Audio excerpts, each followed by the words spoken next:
through what happens then? Mr. President, has anyone thought that what happens when there is a bloodbath? What do you think the impact will have on people of Kashmir? What do you think they will think?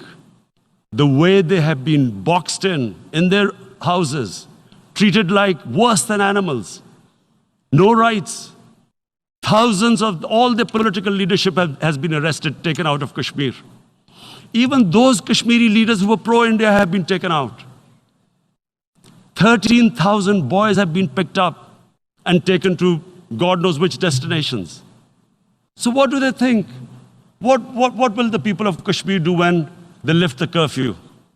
They will be out in the streets. And what will these soldiers do? They will shoot them. They've already used pellet guns, blinded young boys. In the last 6 years, the 5 years, the oppression that has gone on in Kashmir. And so, Kashmiris will be further radicalized. Mr. President, there will be another Pulwama. And guess what? India will blame us.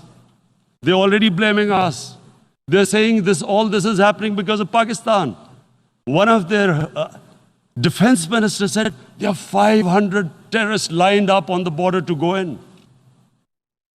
Why would Pakistan send 500 terrorists when there are 900,000 troops? What impact are they going to make? What will they do? And why would?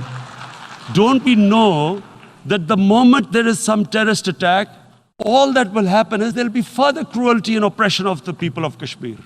We will just give the 900,000 troops to further crush the people of Kashmir. And then we'll give the Indian government an excuse that, look, Pakistan is a terrorist state, and this mantra that has gone on, Islamic terrorism. The moment you use this catchword, Islamic terrorism, the whole world turns away. No one talks about human rights.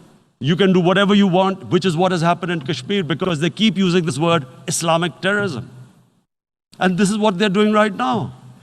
What do we benefit from further increasing the cruelty on the people of Kashmir? And why